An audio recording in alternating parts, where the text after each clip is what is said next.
Elle vient d'ouvrir l'ordinateur portable de son mari pour vérifier ses mails et elle y a trouvé leur photo de mariage, soigneusement rangée dans un dossier nommé client 04, la plus grande imbécile. Je vous écris depuis les toilettes. J'ai fermé la porte à clé, mon mari, Femi, ronfle dans la chambre. Il pense que je prends une douche. Si je sors de cette salle de bain ce soir, je risque de le tuer. Je m'appelle Céline, 36 ans, senior manager dans une grande banque à Lagos. Belle, riche, indépendante, mais longtemps désespérément célibataire. Ma famille me répétait sans cesse: une femme sans mari n'a pas de tête. Puis j'ai rencontré Fumi, beau, élégant, accent britannique, ingénieur civil, contrata à Abuja et Port Harcourt. Il conduisait une Lexus. Il me traitait comme une reine. Céline, mon amour, l'argent, c'est du papier. Je veux ton cœur, pas ton compte. J'y ai cru, j'étais amoureuse. Nous sommes mariés il y a 6 mois, le mariage de l'année. J'ai payé 80% des dépenses. Fumi disait que son comté était temporairement bloqué par l'Agence de lutte contre la criminalité financière, la corruption et les fraudes EFCC. Comme une idiote, je lui ai donné 5 millions pour régler son dossier, puis 3 millions pour libérer ses marchandises. Je n'ai rien vu venir. Ce soir, Femi est rentré ivre, soi-disant pour célébrer un nouveau contrat. Il s'est endormi, l'ordinateur ouvert en voulant le refermer. Une notification est apparue. Le message venait d'un contact nommé Bossman.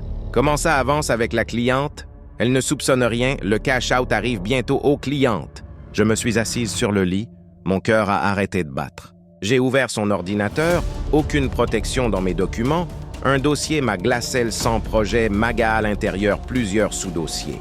Client 01, Sarah Londres. Client 02, Chidima Abuja. Client 03, Vanessa Eta Uni. Client 04, la plus grande imbécile Céline.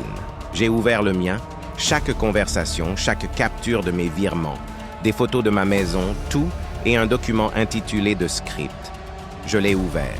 C'était le plan détaillé pour me piéger étape par étape et étape 1, la repérer au Holy Ghost Service, elle est désespérée étape 2, utiliser l'accent britannique, elle aime les hommes classe étape 3, mensonge EFCC, faire qu'elle paie, le mariage étape 4, faux enlèvement à venir, rançon prévue 50 millions.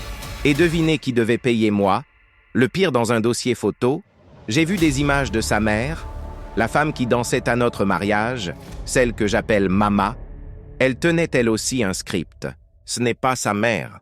C'est une actrice du National Théâtre, son témoin, un complice.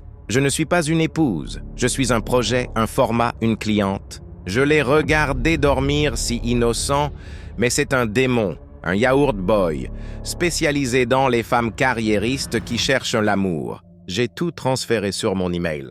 J'ai les preuves, mais je suis perdu. Si je l'expose, la honte va me tuer. La banquière qui a épousé un scammer. Si je me tais, il exécutera son faux. Kidnapping la semaine prochaine et siphonnera toutes mes économies. Je serre la poignée de la porte. Je dois décider avant qu'il se réveille. Est-ce que je le fais arrêter discrètement ou est-ce que je joue son jeu pour le piéger avec son propre kidnapping? J'ai déjà imaginé un plan dangereux. Dites-moi si vous voulez la suite, comment j'ai retourné le piège contre lui.